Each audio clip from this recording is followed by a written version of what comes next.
We can therefore summarize the course units covered as follows. We obtain, as a general result for the three areas of metaphysics, metamathematics, and metapsychology, and their formal equivalent of ontology, mathematics, that is, concepts and symbols in general, as well as for cognition and consciousness, that absolute infinity is present as a necessary condition in all areas.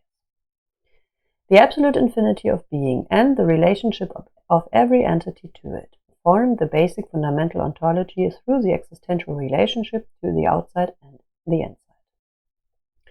Only through this open absolute infinity is being itself not an entity.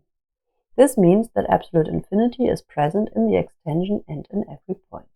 This applies to the power and nature of the spacetime continuum, the conceptual foundation of mathematics, and the basis for the formation of concepts in cognition. This is the basis for every even infinite structuring and therefore includes all areas of being for the existence of every possible entity. Regarding the concept form and the concept content, the following applies in all three areas, that is, for physics or world, mathematics, and cognition. That firstly, the fundamental orientation in concept formation is absolute infinity. In it, concepts are formed through the figure-ground separation. Secondly, on both levels, that is, that of formalization, that of content, we continue to move forward to absolute infinity. And we have captured and represented our knowledge of absolute infinity, for example, in the concepts of the homogeneous continuum, the Ackermann's principle, and the reflection principle. For this conceptual knowledge of absolute infinity, let us finally look at a few examples of the symbolic representation of absolute infinity. In mathematics, we saw that the universal class V, in conjunction with the Ackermann's principle, already captures this concept and also represents it symbolically. We now see further examples from art. The graphic artist M.C. Escher tried to depict infinity in his graphics. His fundamental insights and questions about infinity were, for example, is there a line between 2 and 3 dimensions? In this question, we see the spatial existence of a line.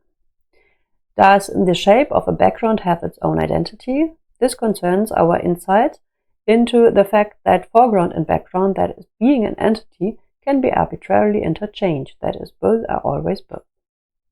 Can I understand or experience anything without knowing its opposite? Here we recognize the connection between being and entity, figure and ground. His goal was to show the viewer new perspectives on reality, for example by highlighting structures and orders, through the connection between opposites, foreground and background, and by showing that infinity is present everywhere. He wrote in Approaches to Infinity, anyone who plunges into infinity in both time and space, farther and farther without stopping, needs fixed points, mileposts, as he flashes by. For otherwise, his movement is indistinguishable from standing still. There must be stars past which he shoots, beacons from which he can measure the distance he has traversed.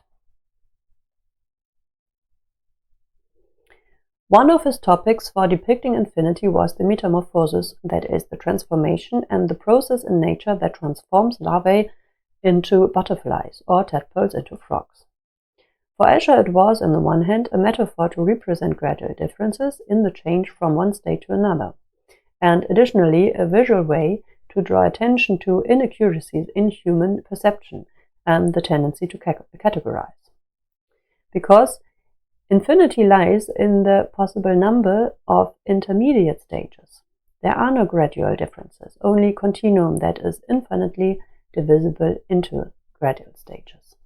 The gradual difference is made in the observation.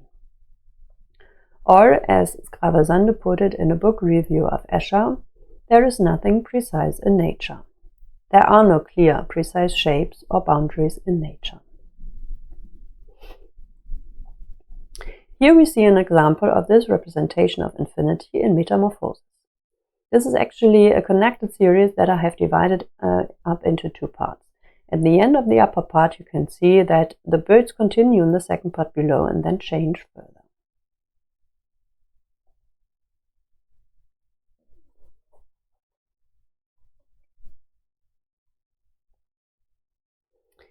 He also works on metamorphosis to highlight general properties of space, for example by depicting transitions from flat to spatial in order to sensitize the perception of dimensions. He wants to show that space is not what we imagine it to be in an idealized form, which would exist independently of the objects in it. Escher works with contrast, precisely because the clear transitions are not there. In this way, he can lead the viewer to the interdependence between objects that create space. In this, we see what we had emphasized at the beginning through Heidegger's work, namely that space-time does not exist independently of the objects as an external framework, but that the objects themselves are space-time. Here we see an example of metamorphosis in spatial representation.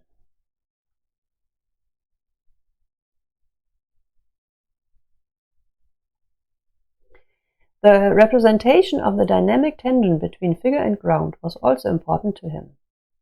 Escher wanted to represent the inseparability between life and the life-sustaining elements such as air and water. He called his drawings backgroundless. This expresses that the motifs in the background and foreground are always objects themselves, that is, there is no defined background. Both are equally background and foreground, as shown in this graphic, for example.